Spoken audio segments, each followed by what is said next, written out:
This is American Hope Talk Radio with your host, W.L. Laney. His guests are real people who have overcome real obstacles and are willing to share their experiences with you, bringing hope for the challenges standing in the way of your greater success. Listen while we deal with life as it is today and reveal how hope for the future can bring you more success than you have ever imagined. Now let's get on with today's show. You're listening to American Hope Talk Radio. I'm your host, W.L. Laney. My guest is Roy Page, author of A Letter to Evan. Roy, welcome to the show. Thank you very much. Thanks for having me. Well, thank you for being here. Tell us a little bit about A Letter to Evan. Why Sure. did you feel it was necessary to, first of all, write it? You bet. Well, the book idea actually came out of an actual letter that I had written to my son at a very trying time in our family's life, and at a time where he was facing a fairly difficult personal decision himself. And as I watched him go through that decision-making process, which had to do with surgery at the age of 16, that potentially would end his baseball career if he didn't have it. He was a high school baseball player, very good athlete. And the doctors told him that if he didn't have the surgery on his shoulder, he couldn't play baseball again. But if he did have the surgery, he would potentially be able to get back out on the baseball diamond. And so I watched him wrestle with that decision. At the same time, I had lost my father a few months earlier to a long battle with Alzheimer's and dementia. My marriage failed. And at the same time, due to economic conditions, in 2008, 2009, the business that I owned was struggling a little bit. So I wrote him a letter to try and encourage him and show my love for him, how much I admired him, and just to share with him things about struggle and the world. And so it was just an outpouring letter to him of my heart at the time in our separation. And ultimately, I was led to take the letter and elaborate more on it and turn it into a book. Okay, before we talk about the book itself, how did your son, Evan, receive the letter?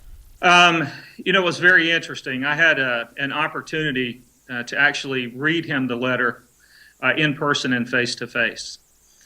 Before I gave him the letter, I had approached my counselor at the time, Reverend Curtis Nye, and I wanted Reverend Nye to read the letter to make sure there wasn't anything in there that might be too emotional, anything that Evan may not understand.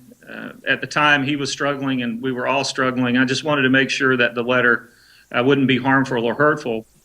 And as he faced his personal challenges, he and I had the opportunity to sit in an outdoor setting. The timing presented itself perfectly for me to actually read the letter to him instead of just mail it to him. And so I had a chance to look at my son face to face and share those words. And, my son doesn't say a lot. He's a very introverted young man, but I think by his attention at the time we were sharing the letter, his nods and the conversation that we had afterwards, I think it was well received. Okay, and then subsequently, then you decided to expand on it and share what really was a very personal letter with the public. That's correct. Why? After Dr. Nye read my letter, his comments to me during one of our counseling sessions was, "Roy, it's a beautiful letter. I can't see any reason why you wouldn't share this letter with your son. In fact, perhaps it could be helpful and healing to many. Have you ever thought about writing a book?" And I said, "No, I've never really thought about writing a book. It sounds great." And he said, "Well, I would encourage you to think about that." And so that was the seed that was planted that ultimately ended up being the book, A Letter to Evan. Okay, now the counseling sessions that you were having those because of the trauma of losing your father, your marriage failed. Do you feel comfortable talking about that a little bit? Sure, you bet. Okay, you're a businessman. You're building a business, and whether the economy is up or down, building a business takes time. Sure. Do you feel that the time that you spent on your business is what led to the failure of your marriage? I think it's one of many factors. Certainly, it has a factor.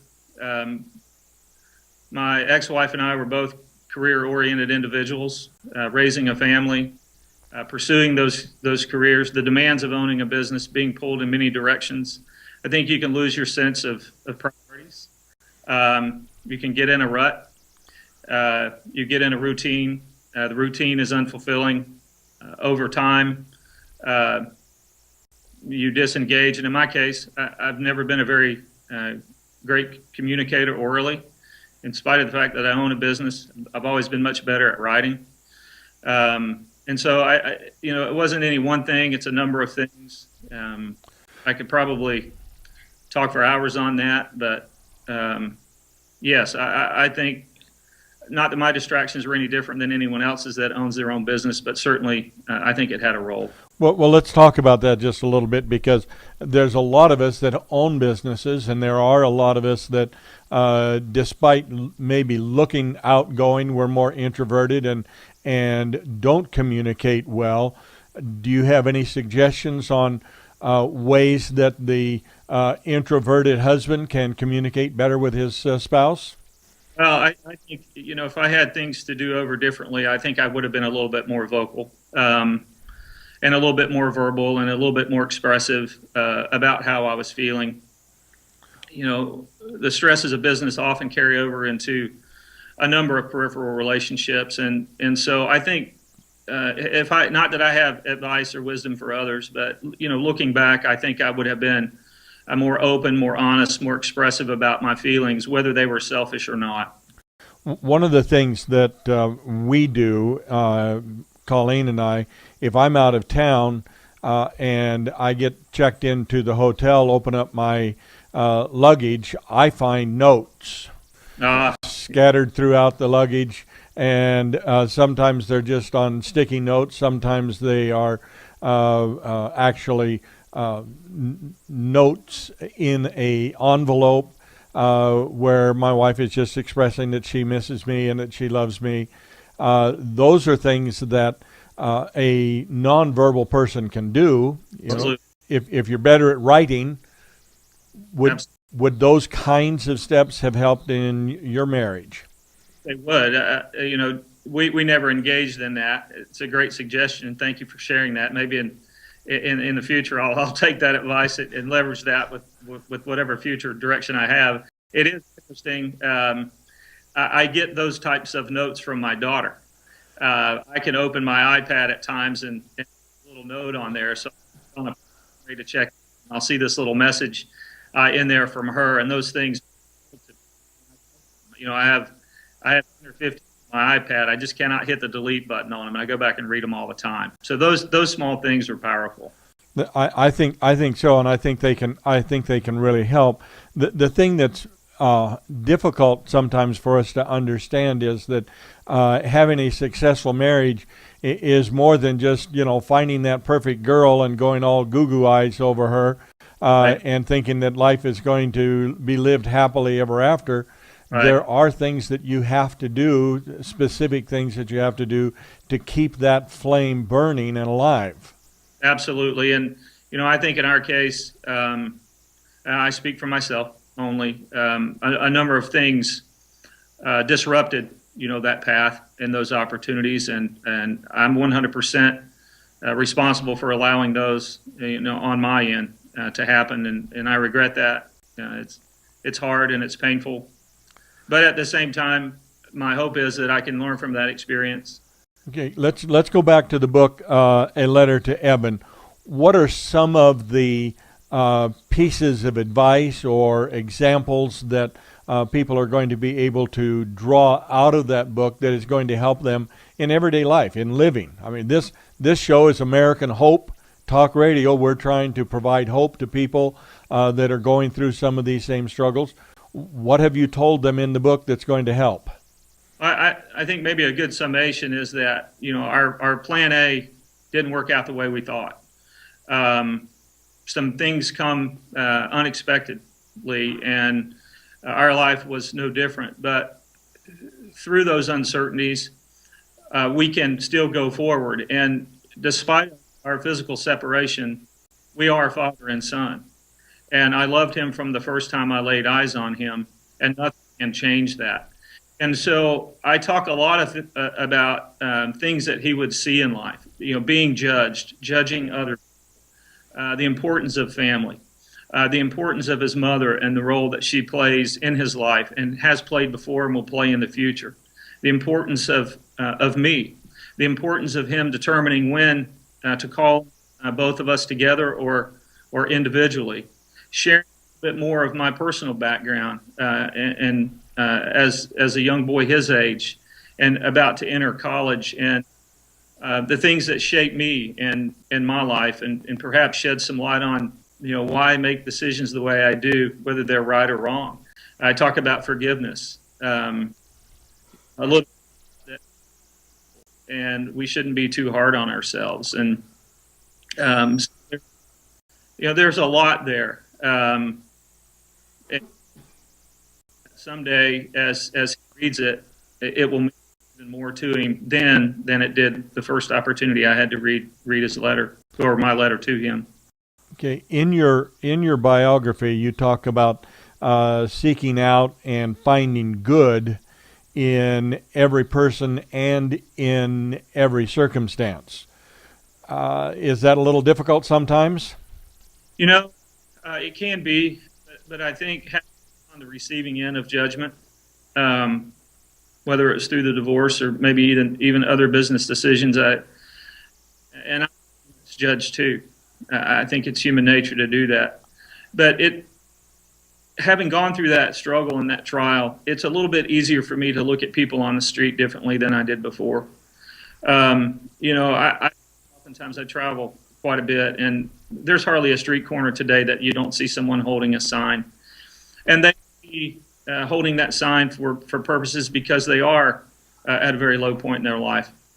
Maybe they're not, and that's just the way they earn their living. But I used to look at people like that and think they were lazy and just didn't care.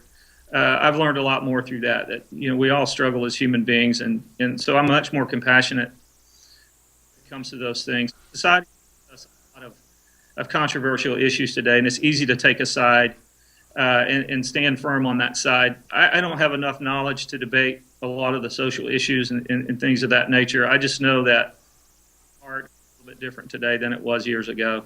So if we look at some of the issues that are happening, things that are just unimaginable. I'm nearly 70 years old, and when I was growing up, the kids that were in trouble for throwing spit wads or something like that in school. And today we've got young people that are coming into theaters and shooting and killing masses of people and going into schools and killing people. It boggles the mind. And in trying to search for a reason, we look at things and we say, well, they're mentally ill. But I wonder if it's more the issue of the decay of the moral fabric of our country. It could be. I'm not a psychologist. I don't spend a lot of time diving into that. I know that it's just something that my son and my daughter are going to face. The information and technology today, as you well know, makes a number of things accessible at their fingertips, and it's easy. It's a lot right in the come along. I think as parents, we need to spend some additional time with our children to help them and help them to find their way in our society today, because otherwise we're going to be in trouble. Well, I'm much more progressive about having difficult conversations with my children. There's nothing that they can't bring up or that I'm not willing to bring up to them. Particularly to Evan now, as he's getting ready to go off to college. So he's getting ready to begin to live on his own and purely make all the decisions on his own, and only he will know what those decisions are. And so I'm much more progressive about asking him about drugs, alcohol.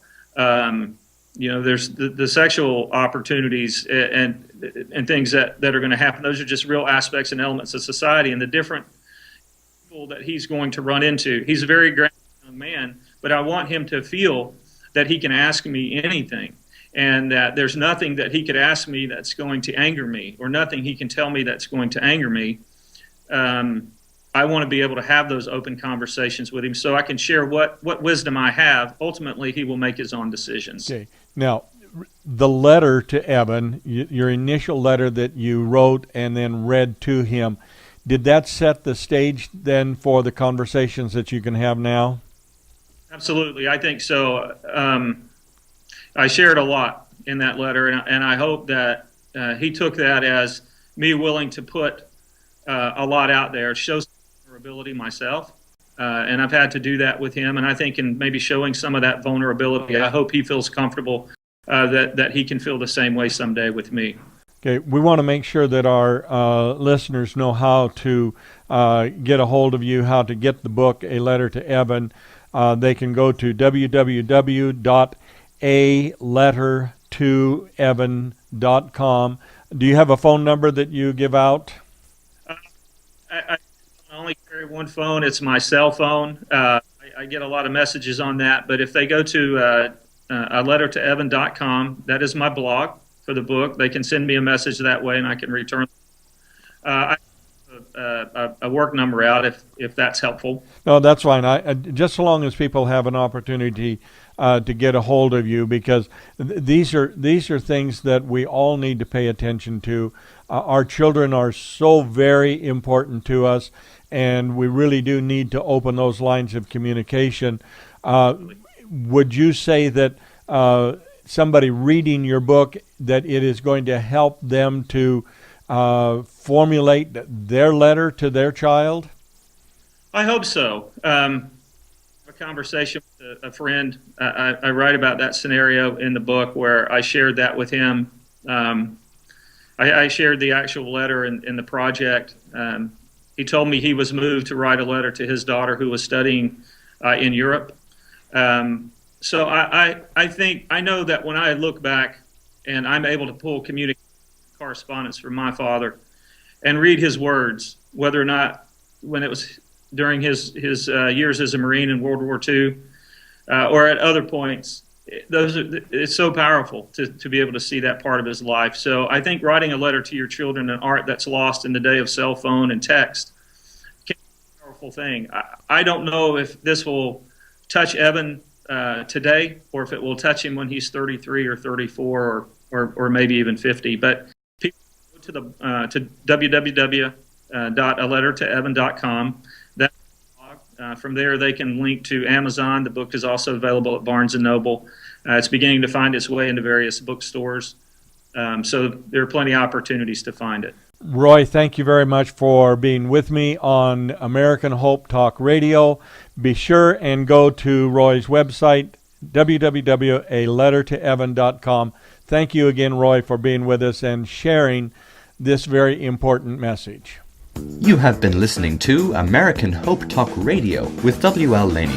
Questions and comments can be emailed to wl@wllaney.com. Go to www.wllaney.com for more programs like the one you heard today.